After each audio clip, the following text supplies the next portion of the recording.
All right. Hello, everyone. Welcome back to the Key to Success podcast. I'm your host, taraelkee, and I'm back with another episode today. We have Makenzie Perkins. She's a threat assessment coordinator in Tennessee. Before we get started, I want everyone listening or watching this on replay to hit the like button and subscribe to the channel because we're going to have more content like this coming on. The idea behind this podcast is to share ideas, inspiration, creativity. But in this case, we need to share ideas and information that could keep all of us safe. So I'm so happy to have Makenzie here. So Makenzie, how are you doing today? I'm doing great, and thanks great. for having me on. I'm so excited to talk more about threat assessment with everyone, and I'm excited for everyone joining us tonight or at a later date just to talk about the subject more because there's certainly a need.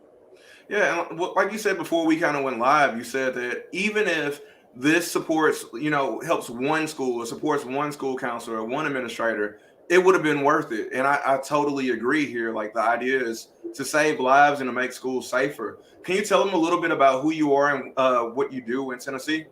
Sure. So I am the district counseling specialist in Collierville Schools. We are just outside of Memphis, Tennessee.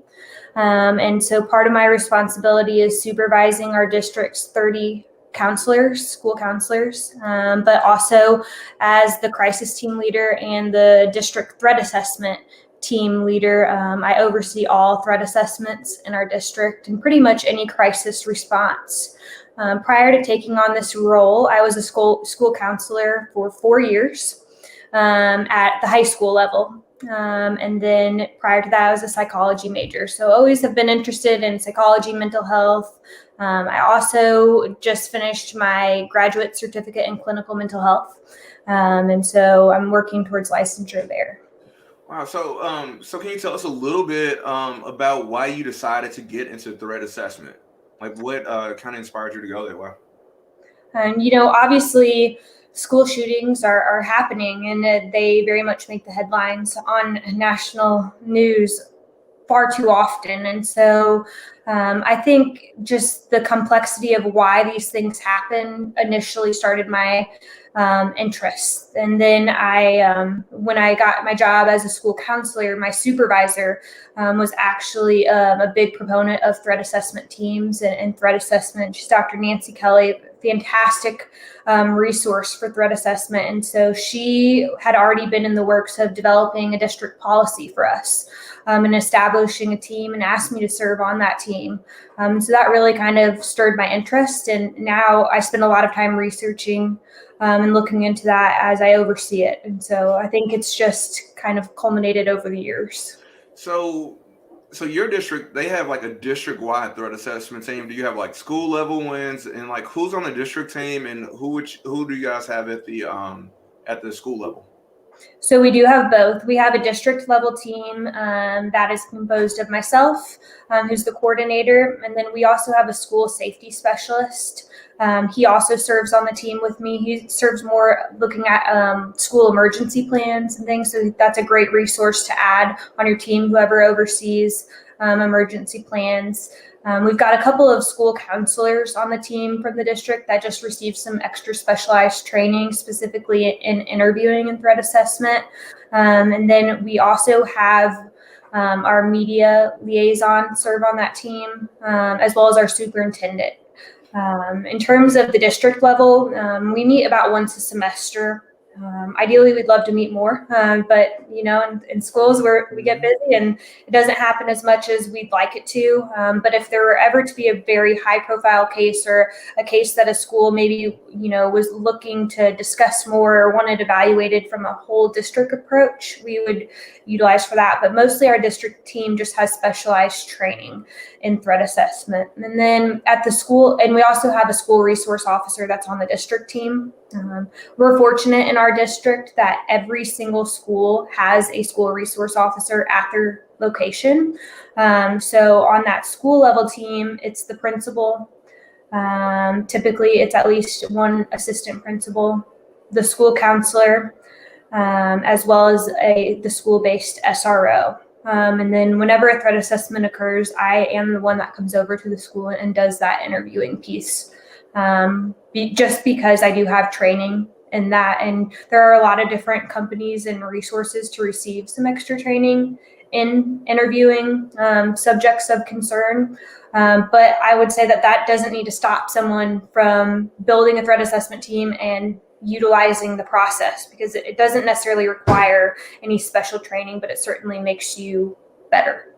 So can you, like, because a lot of us, we as school counselors, we might not know about like these specialized trainings, because like this is not something that comes up a lot, like especially like when it comes to like PD or when we're at conferences and things like that. Where can we find some of this specialized training to help us become better interviewers when it comes to threat assessments? I would say a great starting spot is the U.S. Secret Service website. They have a National Center for Threat Assessment, and there's so much research in there. They've actually compiled a number of different publications that are really helpful for schools kind of just starting and evaluating. And although those aren't specific trainings, occasionally they do. Here's one that I actually have printed off. It's it's hard to find, but it's targeting school shootings. And you can find this again on their website. And it's an interesting read that talks kind of about threat assessment as a whole. But in terms of other training, I know that in the state of Tennessee, Sigma has partnered with the Tennessee Department of Education to provide some training. That's the company that our district has used for training, but there are others out there. Certainly, Dr. Dewey Cornell out of the state of Virginia also has created, that's kind of the model that we follow, but I think I recently just saw that his company, I guess, is kind of starting training as well. So it's out there, but it's, some of those do have a cost associated. So it's something definitely to research, but there is a ton of free information out there, especially on the Secret Service website, as well as the FBI does include some free information for schools just kind of getting started. Okay, so kind of get that. So like we could like maybe like check out like some free resources and things like that. All right, so when it comes to like threat assessments, do you suggest that we have like one for like self assessing, and then a separate one for like homicidal like threat identification? Should there be like a distinction between the two, or should they be like kind of similar but like have different wording? What do you think? So are you asking me like by self versus others? I guess help me understand more what you mean. Sorry. Okay. So you know how like sometimes like when we interview students that are potentially suicidal, right? Like we have like a threat assessment for that, like a threat to self, right? So some of the districts in our area, they have like two separate ones. They have like a threat assessment for self, because like like the majority of people that are wanting to harm themselves, they're not also wanting to commit mass violence. And then they have like a separate one, like for people that are potentially homicidal and wanting to hurt multiple people. Is this something that you would suggest? Like, how would you differentiate them? And would you just change the wording from like self-harm to harm for others? Like how much more in depth should the harm to other one be? Like harm to others one be? Sure. So we do have two separate kind of procedures. We have a suicide screener. And just a side note on that, we do call it a screener and not an assessment, just from a counseling perspective, from liability standpoint, just because we don't technically assess for suicidality, we screen for suicidal ideation. And so that's just something that I encourage all school counselors to think about your verbiage.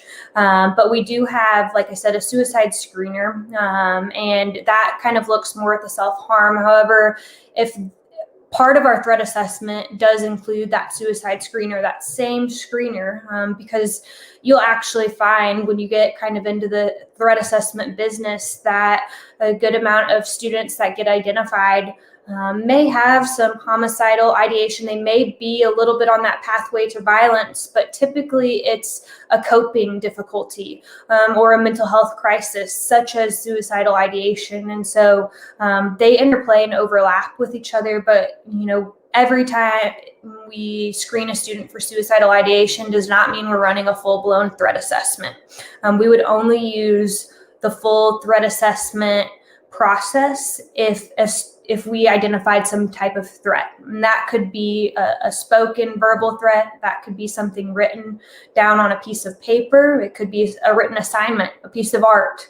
It could be reported to us, either anonymously or to one of our staff members. And so if we do hear of any type of threat-based behavior, that's when we're going to go ahead and do a full threat assessment versus just a suicide screen. And that makes sense. It actually seems like a lot more thorough, honestly, because like it starts off with the suicidal ideation screener, and then it kind of, if necessary, it kind of escalates. Is it like, are you using like one of like the nationally like known ones like Kaiser or anything like that? Like, what threat assessment are you using in your district? So we use the one from Virginia with Dr. Dewey Cornell. It's actually, and I just want to make sure I get the wording right. It's the model, the Comprehensive School Threat Assessment Guideline. It's the guidelines that they use in the state of Virginia. And I mentioned Virginia a few times because they have been doing threat assessment a lot longer than some other states. I think only a few states right now require schools to have a threat assessment policy or procedure in place, and Virginia is one of the longest ones. And so kind of looking around, if you know a school counselor in Virginia or an administrator, they probably have some, model programs to look at in terms of on their website. Even you could probably find what their threat assessment teams look like. So if you're in the audience or if you watch this later, share those resources. If you're in Virginia, we want them. Florida now has that mandated. That changed pretty recently, and so I know Florida school counselors and admin teams have been working hard to create policies to stay in compliance with their state. Totally makes sense. So Florida, Virginia, let us know if you have anything. So for us, like, those of us just really starting out, like, so like for us, like we have like a district policy in place, but we're really trying to build it down like at the school level and build something that's meaningful, that protects students, protects staff, and everything like that. Where would you suggest, what would you suggest is a really good starting point for us? I would say the first starting point is that we've got to understand truly what threat assessment is versus what threat assessment isn't. It can sound scary. I know assessment is a scary word in the school counseling world. And so first and foremost, I want to assure any school counselor listening that threat assessment is really evaluating, is this student on the pathway to violence, and how can we get them off? And it's looking at data pieces. It's not determining a specific level of threat and all the weight of the world is on your shoulders. Am I predicting the next school shooter? It's not meant to be that. It's really meant to be a problem-solving approach to an issue, and resource linking, not only to keep the student of concern safe, but also your whole school. And so I really think the first place that I would start is understanding what school threat assessment is versus isn't, and know that you are 100%, the weight of the world is not on your shoulders predicting behavior. We're not mind readers. And then the other piece of that is also understanding that threat assessment is a team approach. And it really requires a full team. It's not just the school counselor and the school administrator. It needs to have a team approach. And so when you're talking with your school officials, I would look and really start to talk about who do you want to serve on your school threat assessment team. Obviously, the principal and the school counselor need to be a part of that. And, school counselors, if you're listening and you are part of a team, or you aren't part of a team, but your school has one, it's time to advocate to get on that team, because you actually have some specialized skills just from your counseling background to really help serve students. And like I said, a lot of times we will find that students that are being assessed for threat are actually struggling with coping, grief and loss, relationship.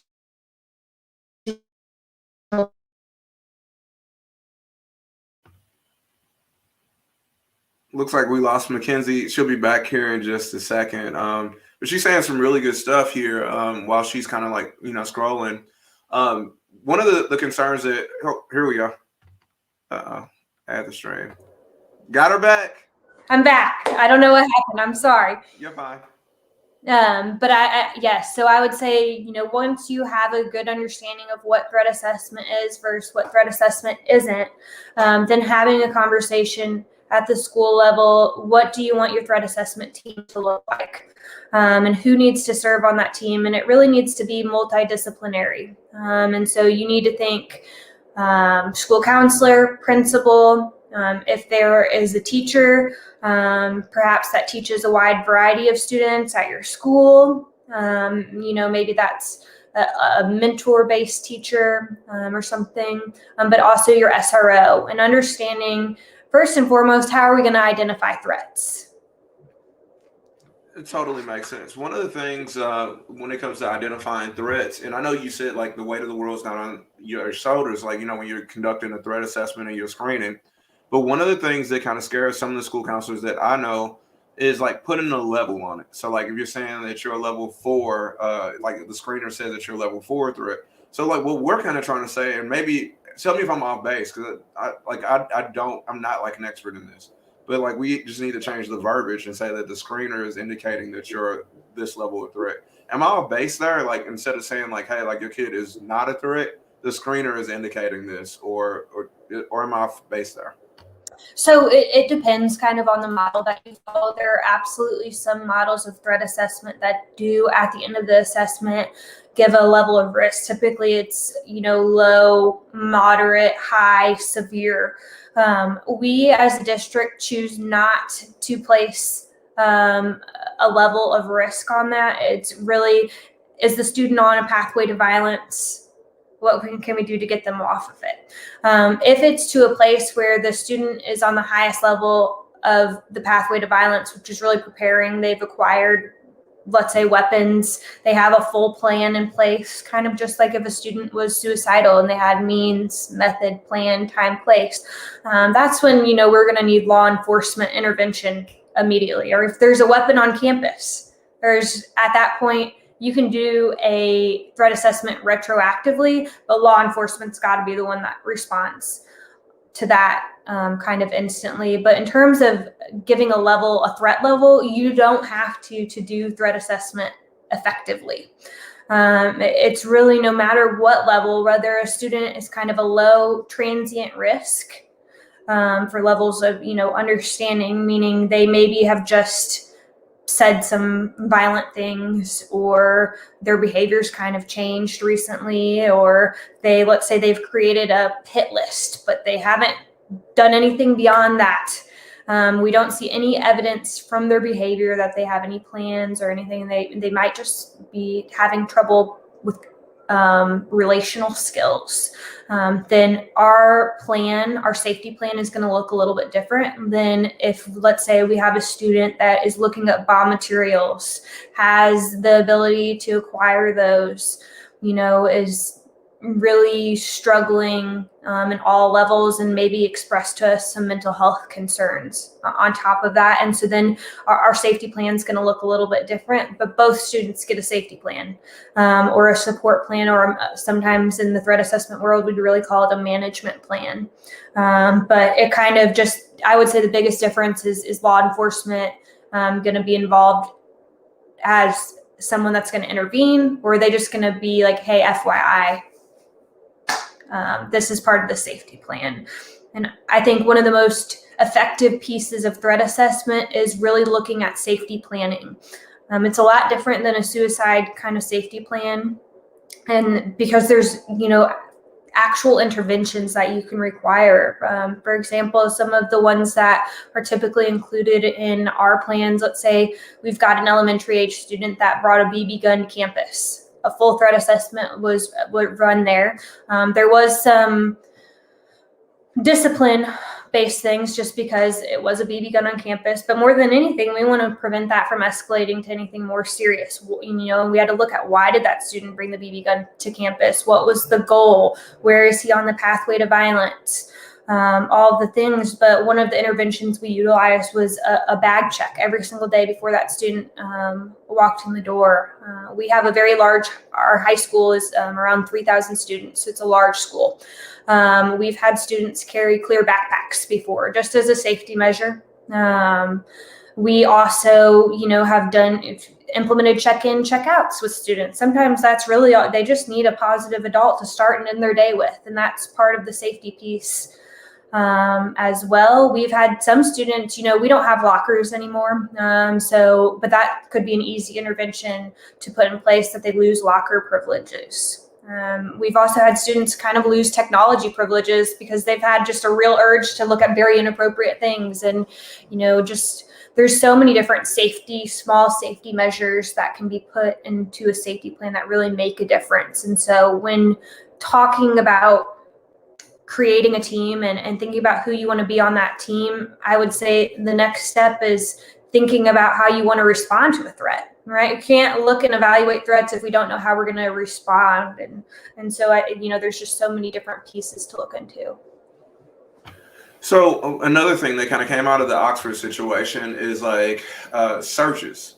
So do you pretty much search with any level of risk, or is it only for the highest levels that you search? What do you feel about conducting student searches? When in doubt, search. That's just kind of the methodology, I would say, that our district kind of follows. In that example of Michigan, and I'm not trying to Monday morning quarterback this situation, but using that for example, if we had a student that was drawing guns or looking up ammunition, I would ask the student, I'm just curious, I know that's something that you were drawing. Have you ever brought that to school? Obviously they could lie. We don't know what they're going to self-report. And then I typically say, would you be willing to show me what's in your bag with an administrator present? I know state laws vary on how searches are conducted. We never, unless we are worried that there's a weapon on campus, we never have the SRO do the search. It's always an admin. That's Tennessee law. I don't know how it varies across the nation, but typically we have an admin search. However, if there is any unwarm feeling that you think, oh my gosh, I think this student has a weapon on campus right now, we would SRO right away. But yes, I would say the majority of times we do end up doing a kind of a voluntary search. And I like to explain it. I don't like to, blindside the student and, say, now we're going to search you. I say, we're talking about safety. They pretty much 10 out of 10 times, no matter the age, know why I'm having a conversation with them. And we talk about that at the beginning. But I say, going into that, when I ask, have they ever brought anything to school? Do they have access to anything? And would you be willing to show me, by kind of offering it like that? Typically we have students that are willing to show us. And I know that too can be scary from a school counseling or even, admin perspective. And that's why I'd say if there's anything in your gut telling you there's potentially a weapon on campus, utilize your SRO or law enforcement if needed. Excellent. That's totally get it. If you think that someone's in danger right away, or if you have something, definitely notify that SRO. So what are some of the key elements of, just to play on words, my last name here, I just gotta put that in there, but of a threat assessment, or the actual intervention after you deem a student a potential threat? What are some of the key elements of this entire process? So really, threat assessment at the end of the day is looking at behavior. It's behavior observations, and it's collecting data.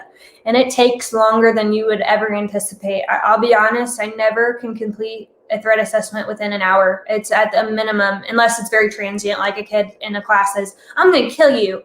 And it ends up, being a very restorative conversation. What can we say instead? Though that's pretty easy for even an administrator to kind of differentiate. But if it's a threat assessment, actual assessment, we kind of have a lot of pieces moving, and that's why it's so important to have a team approach. And so the way our district works specifically, I interview the subject of concern.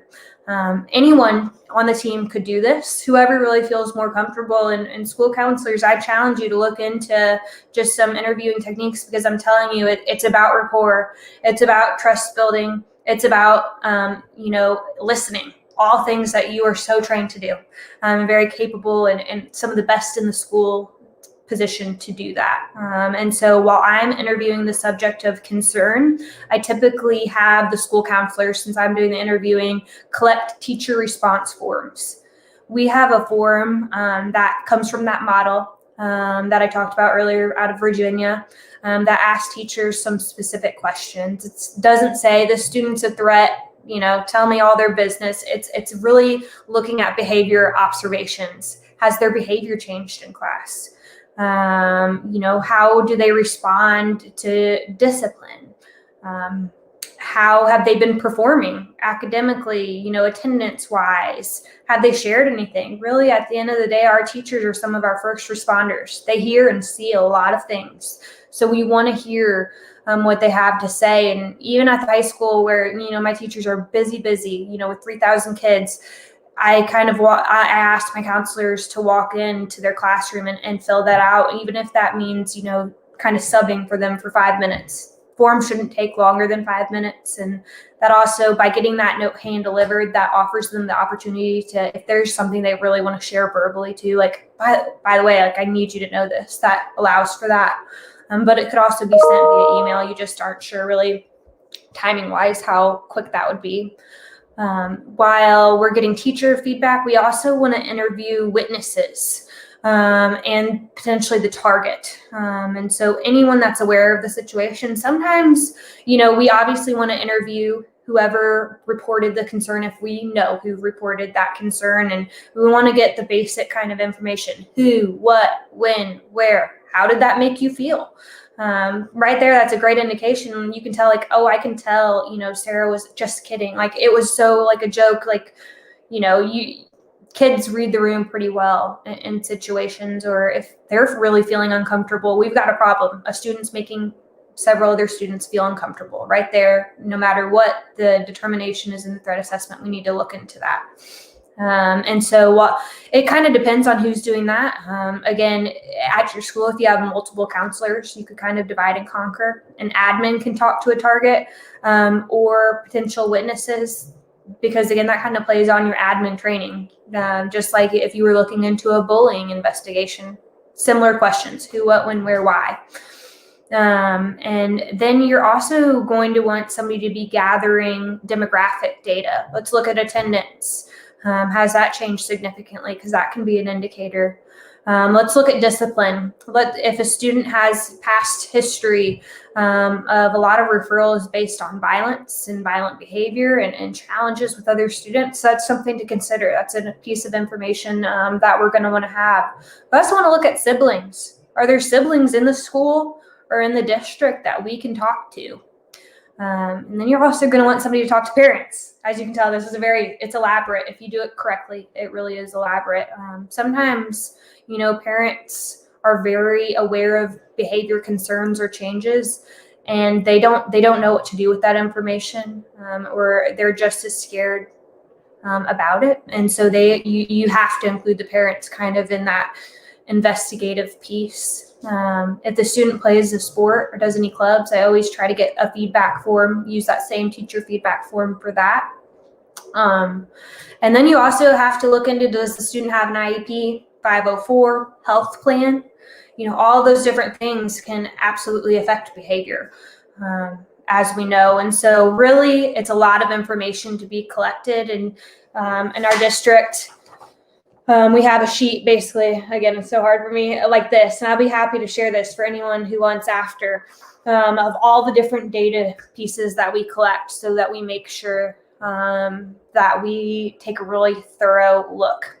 Another thing that is really important to look into and talk about, not only with the student of concern, but also the witnesses, is relationships. Again, there's no profile of a school shooter. Profiling is not accurate in school shooting, but there are some themes occasionally that we do see in threat assessment. And one of those is just relational pieces. If there's, rejection, relational strain, any recent stressor, just like a counselor would talk to any student about recent stressors, you want to explore that with the student. And then once all of this data is collected, that's when the school team is going to want to come back together what did you find? What did you find? What are the teachers saying? What are the coaches? Let's look at all these data pieces. And that's kind of where you begin to assess where the student is on the pathway to violence. And I would say, if it's a situation where you feel like that student is really up there, maybe perhaps even in that preparation in the pathway to violence, that's when we want to get certainly law enforcement involved. And like I said, then we go into the management piece. No matter what, even if you discipline a student and let's say you 180 them out of your school, they're still a threat. It is not effective to just simply suspend a student that's made a threat. I think that's one of the hardest pieces for me as an advocate for threat assessment. It's scary to know for especially my admin out there, it's scary for them to know that there's a threat on campus and they want it to go away because they want their kids and their families safe. And I understand that, but we have to get it in our head that simply suspending a student does not make your school safer. It doesn't matter. They can still come right back on campus the next day, whether suspended or not. Does there need to be discipline sometimes? 100%. Can we bring weapons on campus? Never okay. Discipline warranted. But we also want to create that support plan. And so that's when you're going to, kind of want to have an intervention / support plan piece. And so we really, like I said, we kind of go through and we create a plan. If it's a student that has brought something on campus, like a training knife has been weirdly popular this year. I don't know, I haven't really seen a lot of that until this year. I don't know what changes happened, but we've seen a few of those. Then that's when we kind of go the searching route. And you just looking at interventions, what's going to help you feel safer. I've got some kids that check in and out every day with the school SRO. Utilize them. They're there, and they actually, for the most part, our SROs love building relationships with kids in the building, or they wouldn't be an SRO. And so that has been really effective in helping them build a trusting relationship with someone that's in law enforcement. And then, like I said, another piece I didn't mention in terms of looking at data, social media is a huge one. We always try to find the student's social media. I ask when I'm interviewing a student, do you have social media? Yes. Would you be willing to show me? It totally depends. TikTok is the big one right now, and you can typically find their TikTok. Instagram as well, sometimes Twitter, that can be really telling. But if there's any type of social media type of issue or anything, or, on the school issued device, typically we approach some sort of intervention there.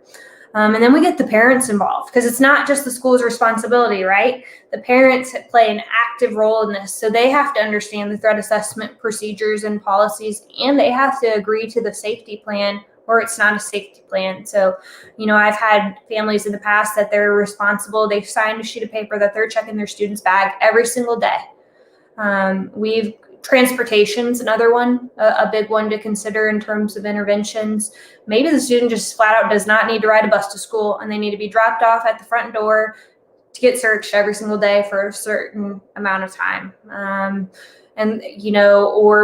If there's a lot of inappropriate behavior on the school bus, it might be, a school bus suspension, or whatever it may be, or anything that you can do just, again, to navigate that risk. But I would say just exploring some common interventions and threat assessment would be the place to go next. And then after you have the safety plan, the most important piece, in my opinion, is the follow-up. If you, as the counselor or the admin, agree to check in and check out with that student every single day, by golly, you better do it because you all agreed to that. If that student's getting searched every day, you need to have the person that's going to search them every day, but you also need to have a backup person. Situations happen. We've got to be a part of the plan. And then we always tell parents to let us know if anything changes or they want to talk about the plan or they think the plan needs evaluated further. But in my opinion, there's really no threat assessment that's ever really closed. We always kind of want to keep an eye on those students and handle with care. That doesn't mean they're a violent, horrible student that we need to profile as the next violent perpetrator in our school. We just need to know that they, are struggling with problem solving.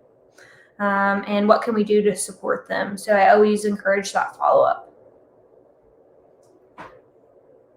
One of the things that I've kind of seen just like in kind of researching for like not only creating a plan at our school, but also prepping for this interview is like some of these behavioral changes, right? Like that's been like a common theme. Like what are some of the behavioral changes that you've seen like from different scenarios around the country or in your district that would stand out to a school counselor if they saw it? I would say those, it really depends on the situation. I would say isolation. If we see a student isolating from their peers, that can be a big one. Some students are naturally introverts, right? So that's not always a red flag. All of these have to be taken with the student in mind. But I would say the biggest one is a significant change in previous behavior. So if we've got a very outspoken class clown type of student that all of a sudden in class is very shy, not social, not cracking jokes, or it's the opposite. All of a sudden this very meek and mild student is loud, disruptive. Those significant changes, that's always a red flag, not only in threat assessment, but also in, just in general mental health, because that can be indicative that something more serious is going on. We can see attendance changes, just another thing, a significant academic performance change. Also, a fascination with weapons is a piece of threat assessment that you always want to look into and researching. If you have that fascination, that doesn't make you the next school shooter. It doesn't mean you even necessarily need a threat assessment, but what's that fascination about? And then also, we see a lot of times research tells us that sometimes students have a fascination with previous school shooters. And so that's something that you're always just going to want to pay attention to. And for whatever reason, a lot of times it's related to the Columbine shooters. We have students that are very interested in that, likely just because it was one of the first big ones, not necessarily the first, definitely wasn't the first one in American history, but it was very notorious. And so those are things. It's also important to know that there are some months that are more violent than others. April, that is when Columbine happened. It's actually known to being a little bit more violent, so schools just need to be aware of that, as well as September. We also see sometimes around holidays, that's going to be big changes, so that can also just something to be aware of. Again, that doesn't mean, look at Michigan. It's happened in December. That just because it's not April or September doesn't mean anything, but all of those are just kind of things to be aware of. That totally makes sense. So actually, maybe we should so we have this program called Go Guardian where it like searches for like keywords and notifies us. Mm-hmm. Maybe we should put some of those shooters on that list of things, like to like notify us if someone's looking at them. So that's a really, really good key piece of information. So if anyone out there has like a notification system like Go Guardian or something, maybe you should probably add those names too. So how do you feel about like, I don't know, like some threat assessments say like if you don't get like mental help or get like something signed off on like by like a therapist or something like that, that you can't re-enter school. How do you feel about like, programs like that? So one, I'd consult with your district attorney or whoever you all, utilize for, services, because you want to make sure you're in compliance with your state regulations and laws. Do I think that mental health assessments need to happen a lot of times? Yes. In our state in particular, we can't technically force it, and we can't withhold a child's educational rights. And I would also say, even if the student goes and gets an assessment, no guarantee they're not coming right back on campus and still a threat. So just know that that's not enough. Even if you do force families to get an assessment, which is great, sometimes that can get them the care and outside resources that they need. Fabulous, if that's the case. But that still doesn't, it doesn't lessen the threat for your building. A threat assessment still needs to occur. We still need to do, our diligence in terms of safety planning and preparation and management at the school level. Do I think every school should have a list of resources to provide families that do assessments? Absolutely. We have something called we have a parent resource opportunity book. And on page 6 of that document, because I utilize it so often, are all the places throughout, I would say within a 50-mile radius, that do free assessments. And even think like military resources. If you're near a base, a lot of times they will do free assessments for any family member if they've got somebody that's active military. Because I know sometimes with my families that are military, insurance and finding somebody that takes their insurance can sometimes be difficult, which is unfortunate. But that's a resource that often goes unutilized. So that's something to consider if you're near a base. But also, really building relationships with those outside referrals and seeing who in the community, even if they don't publicize that they're willing to do free assessments, it might be worth, if your supervisor, calling and seeing if they're willing to partner with your school to work out something, or even, if you're a counselor, advocating, if you don't already have resource list, advocating for that being made, but also encouraging your supervisor to reach out to community partners to see what they're willing, because I would say the 2 biggest reasons that we're going to have families that refuse assessments: 1, fear of cost. So any type of free resource we can get, but then there's also the stigma piece. And so we've got to go beyond just saying, we need you to get an assessment. We need to get you an assessment because we care about you. We love you. We want you to be safe. And right now we can't guarantee your safety because we're not with you all the time. I say that all the time. I'm not, I don't follow you home. I'm not with you all the time. And, it would, if you build that relationship, if you're somebody with a relationship, it would really make me feel better if we could really make sure you're safe. We've got to go beyond that black and white. You need an assessment, go get it, bring me back the paperwork. And so while in a perfect world, we'd have every family get an assessment, I don't think that is the reality. And so I think we as school counselors and administrators just have to accept that and look at what else we can do. And then I also think the follow-up to students getting an assessment, it's got to, again, go beyond that.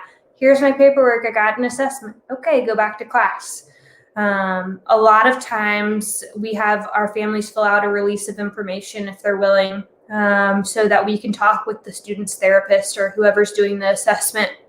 Because sometimes they have some great suggestions for interventions for students. They might disclose in an assessment something they're not willing to disclose to us. That's an easy fix. We might just need to change the kid's schedule. Or they might need to eat lunch a little bit earlier in the day because their blood sugar significantly affects their mental health. It can be small things like that a mental health professional or doctor might find out. And so if you are doing outside referrals, which I hope everyone has a process for doing that, I'd also encourage you to look into that release of information and creating some sort of document with your legal counsel, so that it opens that teamwork approach. Because again, in terms of threat assessment, getting an assessment, we know students manipulate us every single day, whether it's discipline, suicide screen, a threat assessment, the odds of them coming back on your campus, high. So we've got to go beyond that. I totally agree. You literally covered the next question, because I was going to ask, what if the family doesn't have access to a therapist, but you said there's a variety of different free resources around. So you can check with the bases and other different agencies around the area and see if they're willing to partner with you. I think that's a really powerful idea. Yeah. Is there anything before we go to the to the audience? Is there anything that I missed that would be really important for the audience to know? I would just say the most important thing to understand is threat assessment is research-based, and they are finding that it works. The people that study it every single day, like the Secret Service, they've done threat assessment long before school shootings became a thing, but it really does work. And so if you don't have a threat assessment team in your school, or you don't have a policy, there's no time like the present to start. If you want to make your school safer, advocating for that and starting to understand what that can look like in your specific school is essential. And so I can't encourage that enough. And then I also know right now getting outside mental health care is really challenging, especially, here in the Memphis area, we just don't have enough providers to see our youth, and it's unfortunate. But one area to look in that sometimes I think isn't talked about enough, or that families a lot of time don't know about, is employee assistance programs. Obviously a family would need to be employed to have access to that. And again, so, that's looking at only a specific population, but a lot of times a family does have access to EAP services, and they think that that just covers the employee itself. Most of the time, employee assistance programs cover the entire household. So that's something that we always include in our parent resource book, and that's a great thing to include. But other than that, I would say I am happy to answer any questions. And if you just need help consulting with how in the world do I get started, and I know I covered a lot of information in 45 minutes. It's hard to intercept and wrap your mind around, but I really think this needs to be talked about more, and I'm more than happy to help any school that just has questions or even wants to look at our procedures.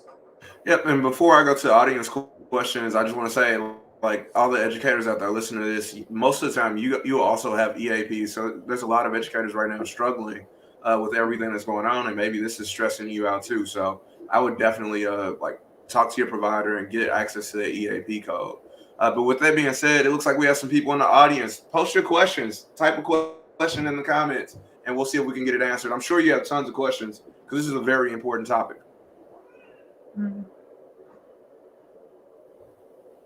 And I would also love to know who in the audience ever was told anything about threat assessment in graduate school, whether you're an admin or you're a school counselor. Had you heard the words threat assessment before you got into a school? That's a good question. So everybody watching, have you ever heard the word threat assessment before, like in your grad program or before you became a school counselor?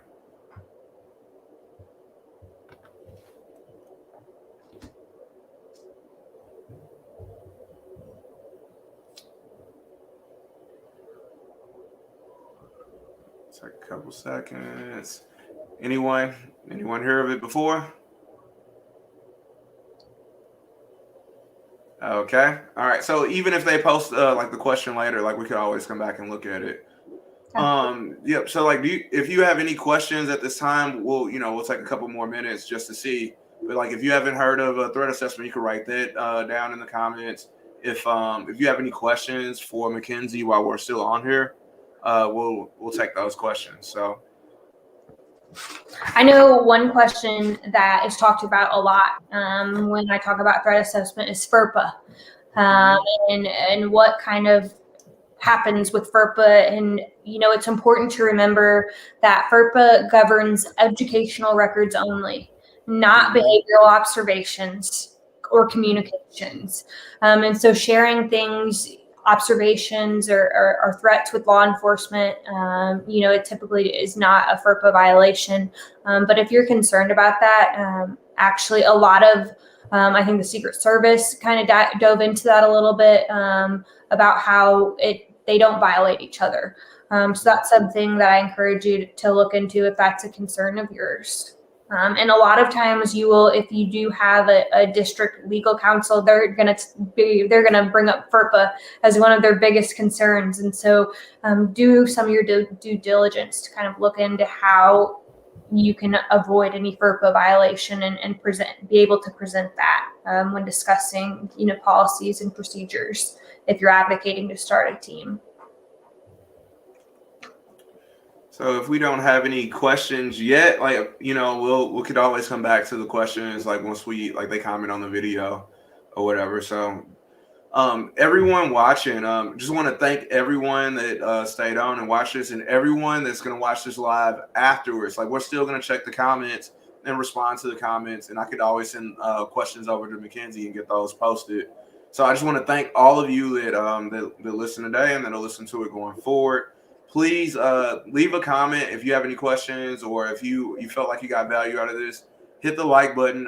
When you hit the like button, it pushes it up in the algorithm so more people have access to this information. I think it's really important that we all have access to this as school counselors. and just educators in general. So with that being said, like, comment, subscribe, and I'll talk to you all next time. All right.